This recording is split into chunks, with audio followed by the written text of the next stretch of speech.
Hello everybody, it is 5 p.m. Monday, April 27th, and we are in for our next installment of Butterfly of the Week, and as always, producing this episode is Kim. Me. Hello everyone, welcome. Glad you could join us. Today, of course, is going to be amazing, as they always are.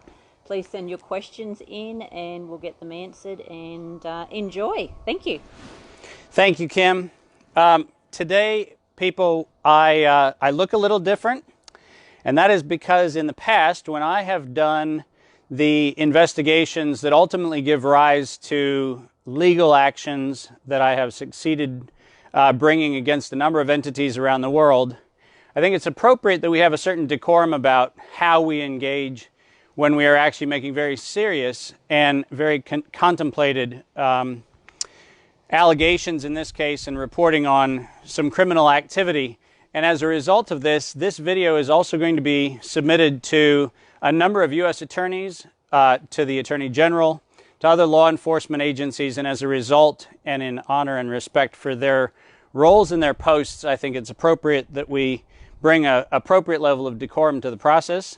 The second thing is, I have some notes here, and the reason I have notes is because I'm going to make very precise statements, and these statements are not things to take lightly. They are actually extremely serious. They are allegations, and they are allegations that are based on the facts that I'm going to be presenting. As a result of that, you're going to see me look at my notes because I take this matter very, very seriously. I need to set the stage for where we're going. At the end of this, I'm going to make a series of allegations of violations of both the United States Constitution, a series of civil and criminal acts that have been engaged around the entire COVID-19 pandemic fear-mongering and scare tactics. And I'm going to be specific in naming individuals and organizations that are at least implicated, if not directly involved, in the conspiracy that I'm laying out. So let's set the stage a little bit with some laws that are not necessarily commonly known. Article 1, Section 8, Clause 8 of the United States Constitution, and as it is manifest in the 35 U.S. Code, is the law that gives rise to intellectual property, the right for somebody, an inventor or an author, to have access to their inventions for a period of time for commercial exploitation. That is a constitutional right granted under Article 1, Section 8, Clause 8 of the United States Constitution. Article 1, Section 9, Clause 2, is an interesting clause that you don't hear about very much, but it's actually something that is a presumption not only in the United States Constitution, but in most of the civilized world, and that is the writ of habeas corpus. Now, what does habeas corpus mean? That means that there is a recourse in the law when someone has been placed in confinement, and when that confinement is either unjustified or inappropriate. Habeas corpus under the Constitution, under Article 1, Section 9, Clause 2, cannot be suspended, and it cannot be suspended in the absolute sense of this. This, by the way, is something that is alluded to in Attorney General William Barr's memo dated today, released just a few hours ago. Now, those are constitutional provisions. What I'm also going to lay out are two very important other provisions that come out of the turn of the last century, most of them in the late 1800s and early 1900s. And those two provisions are called the Sherman Act, which is 15 U.S. Code Section 1 and following, and the Sherman Act, which was amended with a thing called the Clayton Act in 1914. And I just want to make reference to three provisions inside of the Sherman and Clayton Act. Combined, these represent what's called the Antitrust Acts of the United States. 15 U.S. Code Section 1 actually makes it illegal for anything that is a conspiracy and restraint of trade or commerce among the states with foreign nations, and any of those actions are declared illegal. Every person who shall make a contract or engage in a combination or conspiracy is declared to be illegal and shall be deemed guilty of a felony. And I made reference to the fact that this is criminal and civil allegations. The criminal allegations are given rise from the Sherman Act and the Clayton Act. 15 U.S. Code Section 2 talks about a violation of monopolizing trade. And this says every person who shall monopolize or attempt to monopolize or combine or conspire with any other person or persons to monopolize any part of trade or commerce among the several states or with foreign nations shall be deemed guilty of a felony. And once again, this is a criminal violation, and the penalty shall be not exceeding $100 million if a corporation or if a person $1 million. The third provision that I want to give rise to with respect to the Antitrust Acts is a thing in Section 19 called interlocking directorates and officers. And specifically, I just want to make reference to this. No person shall at any time serve as a director or officer in any two corporations engaged in whole or in part in commerce and by virtue of their business or location of operation, competitors, so that the elimination of competition by agreement would constitute a violation of any antitrust law. Now, those 5 provisions, 2 acts of the Constitution, which give rise to all kinds of cures in both civil matters and otherwise, and the Sherman Act, which are actually criminal acts, are very important to set the stage for what happened.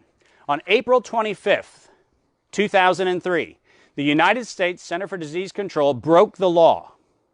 They broke 35 U.S. Code Section 101 in the filing of a patent entitled Coronavirus Isolated from Humans. Under Section 101 of 35 U.S. Code, the patenting of a substance of nature is illegal. This was confirmed, by the way, in a Supreme Court case with which we were affiliated in 2013 against Myriad Genetics. And the Supreme Court ruled in their affirmation of this that it is illegal to have a patent on a human gene. The Center for Disease Control, April 25th, 2003, filed a patent for and ultimately received United States Patent 7776521. And I need to make a very specific reference to the fact that in claims 3 and 4, the method of detecting SARS virus and a kit for the detection of SARS virus was granted with no limitation, particularly claim 4, which reads, a kit for detecting a severe acute respiratory syndrome-associated coronavirus in a sample. That's as broad as you get. They received a patent that restricted anyone anywhere in the United States from engaging in any activity using this. Now, from April 2003 and following, the CDC owned not only SARS, but they owned the kit to detect SARS. Its ability to be detected, its ability to manufacture kits, and during that 15-year period, the effect of this grant, which was ruled unconstitutional by the Supreme Court, meant that commercial exploitation or any research involving the commercial exploitation of the virus or any kit to detect the virus would have been an infringement of the CDC patent, and therefore an infringement giving rise to CDC's actions, were it not for the fact that CDC's patent and their maintenance thereof is actually illegal. CDC and the National Institute of Allergy and Infectious Disease, led by Anthony Fauci, that's right, the Dr. Fauci that you hear, entered into trade among states, including but not limited to a corporation called EcoHealth Alliance Incorporated, and with foreign governments and foreign entities in direct violation of the Sherman Act provisions, specifically the Wuhan Institute of Virology and the Chinese Academy of Sciences, through a 2004 National Institutes of Health grant, R01 AI 110964. That constitutes commercial activity involving an illegal asset entered into interstate and international commerce in violation of the Sherman Act. The CDC and NIAID also entered into a commercial engagement with the University of North Carolina at Chapel Hill, which is obviously interstate, and with foreign nations, specifically the Wuhan Institute of Virology and the Chinese Academy of Sciences, with Dr. Ralph S. Barrick of the University of North Carolina, Chapel Hill, and Dr. Zheng-Li Shi, the head of the research component of the project that included not only the Wuhan Institute of Virology, but the National Natural Science Foundation of China. CDC and the NIAID entered into trade among states in addition, which gave rise not only to a constructive infringement, unless there was another undisclosed agreement, on the patent that was held by CDC, with the University of North Carolina, Chapel Hill, and with foreign nations to conduct chimeric construction of novel coronavirus material with specific virulence properties prior to, during, and following the determination made by the National Institute of Health on October the 17th, 2014, that this work was not sufficiently vetted for biosecurity and safety standards. Further, it is presumed, and this is a presumption, please make the clear distinction, this is a presumption, that the CDC and its associates were A, fully aware of the work being performed using their patented technology, B, entered into explicit or implicit agreements including licensing or other consideration, and we know there's other consideration because we know the amounts of the grants that were exchanged, and C, willfully engaged one or more foreign interests to carry forward the exploitation of their proprietary technology after the United States Supreme Court rendered that technology and the proprietary rights to that technology illegal under their 2013 determination. Now, it's interesting to note that in January 2018, the U.S. Embassy reportedly sent 2 individuals to the Wuhan Institute of Virology, and in their examination found that a number of individuals and parts of the laboratory procedure were not in compliance with safe operating procedures for the level of severity of the biohazards within that laboratory.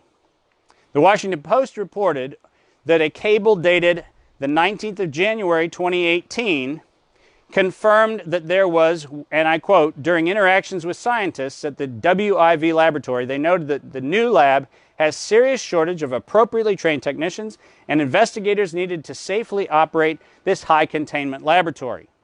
A year later, in June 2019, the CDC conducted an inspection of Fort Detrick's U.S. Army Medical Research Institute of Infectious Diseases, or USAMRIID, and ordered it closed after what appears to be the same violations. And this is actually quite critical because the Center for Disease Control shut down a laboratory for the very same argument that was made when the State Department and embassy staff reportedly found the same or similar violations at the Wuhan Institute of Virology. As those information with respect to the Fort Detrick investigation are not clearly available, all we can assume is that CDC selectively and capriciously closed one lab and let another with similar violations that also had a financial interest in their activities to continue. Now, here's where it gets a little messy, folks, because CDC reported the first SARS-CoV case in January 2020. And according to the CDC's own Epidemic Intelligence Service, by the end of January to the 1st or 2nd of February, there were 650 clinical cases and what they report to be 210 tests performed. Now just stop for a minute and ask yourself the question. If the test, which reportedly was not approved by the FDA for emergency use, remember, for emergency use, was not approved until the 4th of February, how is it that in late January, allegedly the CDC had already allegedly conducted 210 tests on alleged cases of coronavirus infection in the United States?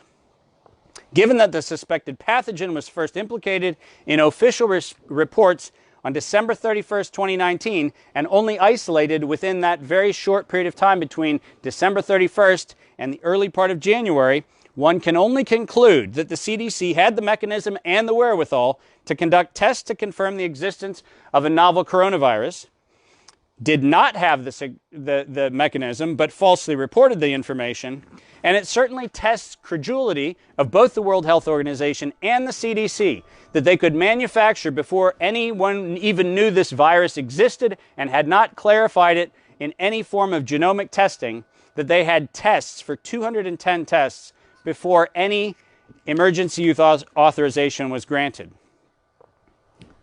Did the CDC have the test? Did they not have the test? Why doesn't the world have the test? The world doesn't have the test because from 2003 until today, the CDC illegally held, maintained, and controlled an illegal patent on both the virus and on the test that would be required to detect its presence.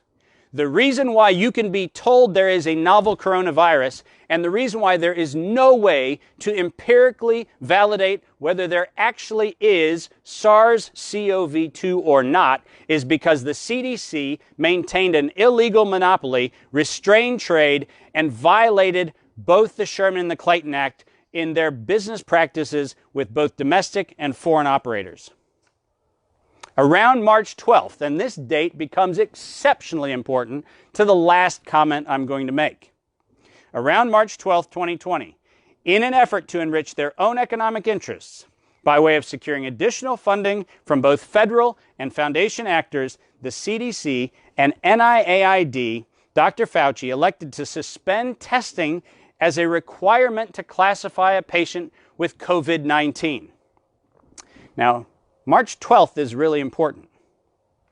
Not surprisingly, as there was a drop in reported cases, the liberalization of what constituted a suspected or presumptive positive case needed to be created to incite fear and to prop up the fear of a pandemic, which was never capable of being independently verified because of an illegal action taken by the Center for Disease Control.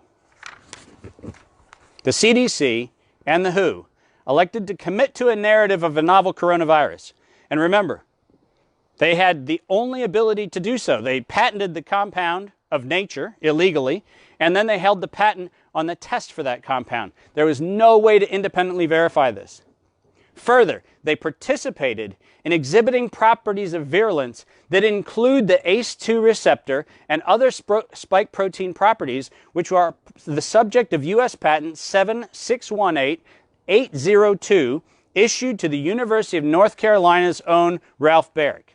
And in the absence of testing protocols, all of them elected to insist that SARS-CoV-2 was a novel pathogen responsible for conditions that, and I'm quoting, were consistent with moderate to severe acute respiratory syndrome and pneumonia. You heard me correctly. And the reason why that last statement is so important is because as of today, there are still, with all of the liberal definitions of what counts as a COVID patient, there are still more cases since March the 12th of pneumonia of an idiopathic origin, meaning a pneumonia that comes from a pathogen we don't know. There are still more cases of pneumonia with an idiopathic origin than there are COVID cases by over 5,000. And for those of you who like to go into the CDC webpage and do the gotcha moment on, well, but there's a reporting glitch, the problem is the reporting glitch lives in both sets of data. In both sets of data.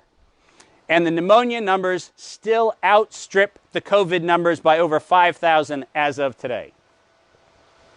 There is no question that on February 17th, 2014, when the Center for Disease Control paid your tax dollars to renew a patent that was declared illegal by the United States Supreme Court in June 2013, almost a year apart, when they renewed their illegal patent on February 17th, 2014, the Center for Disease Control violated Article 1, Section 8, Clause 8 of the United States Constitution.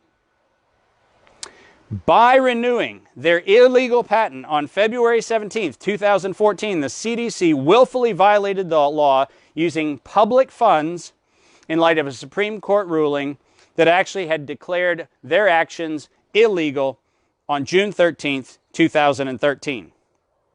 With respect to Article 1, Section 9, Clause 2, the protection of habeas corpus, Governor Gavin Newsom in California, under Executive Order N3320, based the declaration of a state of emergency and the ultimate restriction of civil liberties on, and I quote, the threat of COVID-19. There is no constitutional protection. And by the way, if you go and look at the Ju Ho case in the case in San Francisco during the previous pandemic litigation in the Supreme Court, you'll realize that there is no protection that has ever afforded a governor in any state the right to suspend civil liberties on the threat of a thing, particularly when that threat has not been given the opportunity to be examined. No background of the underlying supporting science has been verifiable, and in this particular case, could not be verified without infringing the CDC's patent or without their collusion. Fox guarding the henhouse? Absolutely. And Governor Newsom's order, by stating that it is under the threat without any confirmed serology or confirmed immunologic evidence, violated not only his rights under Government Code Sections 8567, 8627, and 8655, which, by the way, never give anybody the right to declare an emergency based on merely an unsubstantiated threat. At the time of that declaration, neither the CDC nor the WHO had sufficient testing in place to confirm or isolate the novel coronavirus. California did not have pathology data to suggest that the epidemic was even imminent, and the rest of the United States was incapable of making any such assessment because of the aforementioned actions of the conspiring parties. Let me make this point abundantly clear. To date, there is no clinical data showing that the restraint of healthy individuals, also known as social distancing, has any empirical data supporting its use. If you look at the University of Washington, Johns Hopkins, and Imperial College models, not a single one of them mandates entire lockdown of a healthy population. The most aggressive assumptions under social distancing are set forth to be a workplace reduction of about a reduction of 50%. But in no model, in no scientific document, in no place at all has there ever been validation that quarantining a healthy population has any merit in science. Governor Newsom, followed by another 42 governors, decided unilaterally to take propaganda rather than science and turn it into public policy. This directly violates the constitutional protections of the United States. The Sherman Act and the Clayton Act were violated with all the events that were mentioned above, and the collusion around the CDC patent, because they had the exclusive restrictive right both on studying the virus and on building any diagnostic kits, are self-evident and argued under the Sherman and the Clayton Act. Now, I told you that there was going to be another piece, that 15 U.S. Code Section 19, which is the prohibition of interlocking directorates. I just want to read into the record the fact that Dr. Fauci is on the Leadership Council of the Bill and Melinda Gates Global Vaccine Action Plan.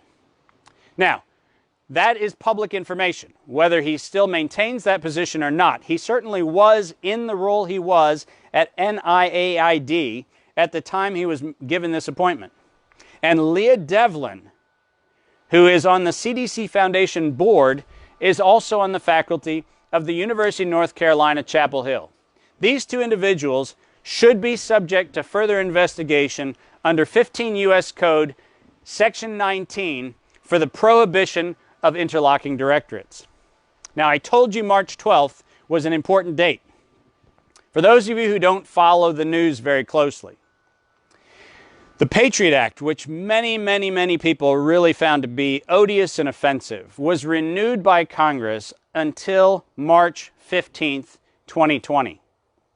That means that all of Dr. Fauci's nonsense, all the CDC behavior, all of the crap that we have been going through with respect to all of the lockdowns and the suspension of civil rights was in fact going on before the Patriot Act expired on March 15th, 2020. Just as a point of reference, remember Gavin Newsom's order came out on March the 4th, 2020.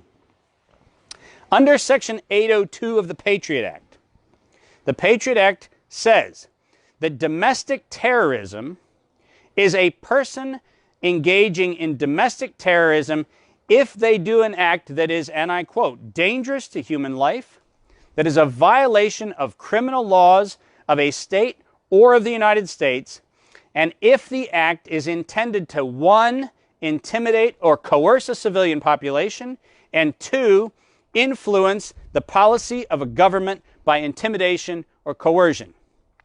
I am submitting to you right now that Dr. Fauci, the Center for Disease Control, and their co-conspiring governors have in fact violated the domestic terrorism provision under the Patriot Act, and anyone who instituted a lockdown order based on fallacious, subjective, and capricious determinations prior to the 15th of March did so in explicit violation of the Patriot Act, Section 802. Now, that is a serious allegation. And that's a serious allegation because this matter is serious. We went 17 years, ladies and gentlemen. We went 17 years during which the Center for Disease Control colluded and restricted the ability for anyone to get normative data on the presence or prevalence of coronavirus infection. The reason we don't know whether there is actually a COVID-19 event, or, as the data that has been reported recently by Reuters and others might suggest, which is that coronavirus has been circulating in the population with asymptomatic carriers in the majority, up to 96% of people testing positive for coronavirus. And remember, these are people testing positive. Up to 96% of them are asymptomatic. We have no evidence to suggest that we are in the midst of a pandemic.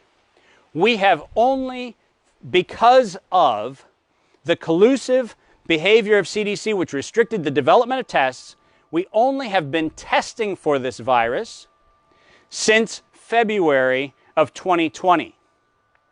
For 17 years, we could have had this information, and we don't have it because of a criminal conspiracy. Now, this is not a theory. Every piece of information is independently verified. Every piece of information has been presented and is documented. And if you have an interest in asking me the question, which I get asked all the time, but Dave, what can we do? At the end of the file that I have presented that goes along with this particular presentation, that's available in PDF, and it's also available tomorrow on YouTube, I have actually written a template letter which I sent to the American Civil Liberties Union and to a number of U.S. attorneys and to a number of Attorney General outposts and to the Office of Inspector General and to a number of media outlets. I have given you a template letter that you can copy, substitute your state, substitute your province, your country, and submit the exact same letter. This is not a, oh my God, this is too big, how can we potentially do anything about this? This is a your get off your ass moment. Get up and do something. If you want to stand as a patriot for liberty, do it.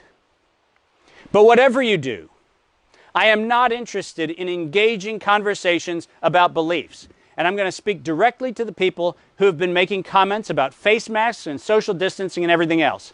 Until you have read the science, by the way, which I have made copiously available, and these are not my publications, these are not my opinions, this is not science I published. This is science coming from the mainstream medical science establishment.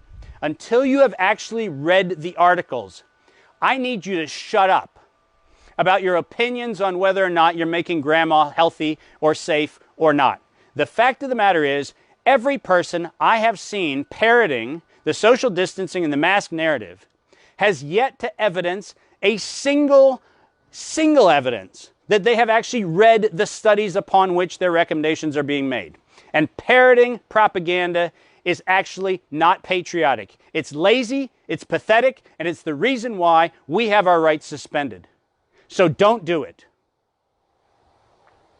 I'm passionate about this, people. But guess what? I was alone, passionate, when the Prince of Liechtenstein decided to use illegal patents to shut down the rice trade in India. I was alone with all the NGOs running for cover when Starbucks tried to squeeze Ethiopia for Yirgacheffe and Hararcheffe, the only two natural cultivars of coffee that are naturally decaffeinated.